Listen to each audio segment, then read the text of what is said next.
Hello and welcome. I am Shadowfax, and this is the June 2022 update of Alter Aeon. First, let's talk about the upcoming Summer Solstice Celebration. This year's Summer Celebration will be our 10th such event.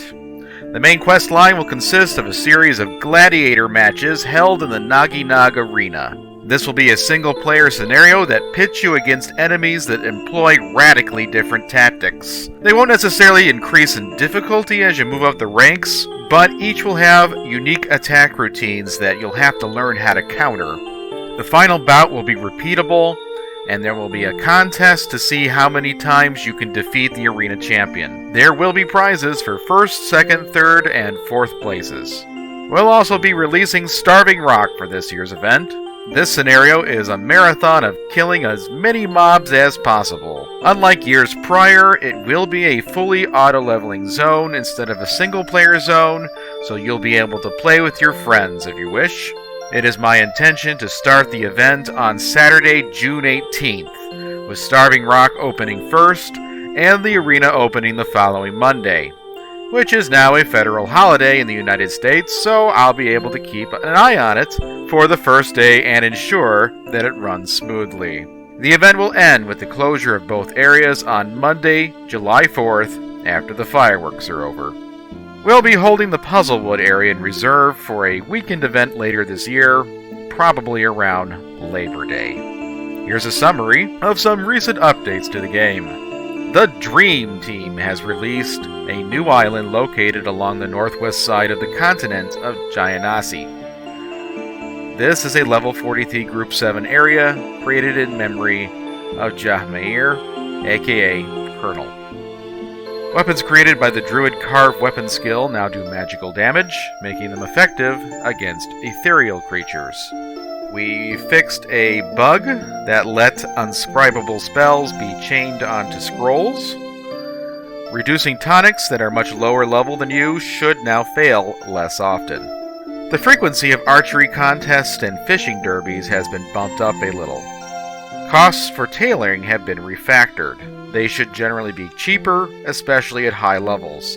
Tailored kilts should now be significantly cheaper to make.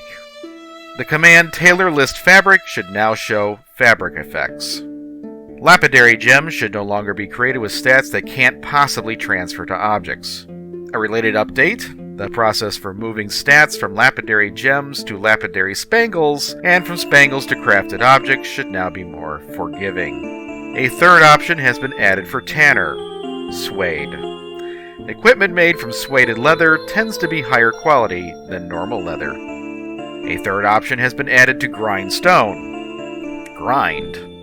This allows you to reduce the mass of a piece of unworked lapidary material 1 pound at a time.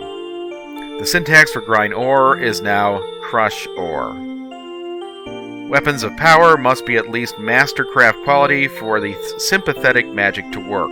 Lore sources have been updated to reflect this.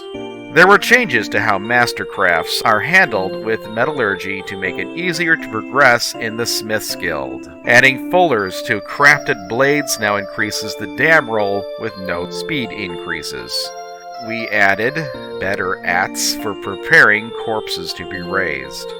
The hit roll, dam roll, and armor bonuses from Graft Undead have been buffed.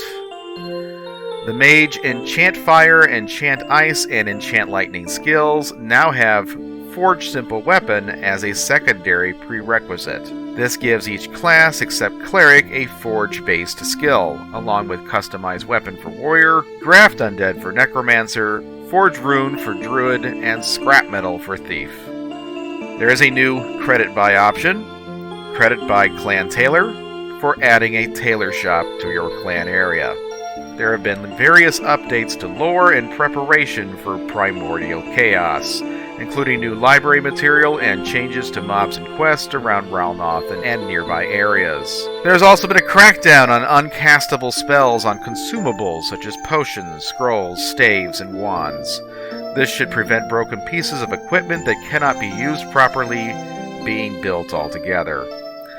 Thanks to Morpheus for his diligence in using updated code to update most of these objects, as well as his extensive and ongoing assistance with updating and adding guild masters across the world, especially the mainland. Furthermore, Morpheus has added several pieces of equipment throughout the first 2 islands. There should now be enough equipment by level 16 to create a cast level and skill level set for every class. There should be even enough pieces to create a range set without any class flags. He has also done a lot of cleanup on doors, funky objects, poorly flagged items, scrolls, and the like that were not usable due to bad spells. He and his team are also still working on Port Crimsonia and Nightmare Plane Solo and Group 4 areas. That concludes this monthly update. Please like the video and subscribe to our YouTube channel for more presentations like this one. You can also follow us on Facebook or Twitter for event reminders and reboot notifications. To support our game, you can visit www.alteraeon.com/donate, or you can shop on our online store at www.cafepress.com/alteraeon. We hope to see you and your friends on Alter Aeon, where every day is an adventure. Thanks for listening, and happy mudding, everybody. Alteraeon.com. That's ALTERAEON.com.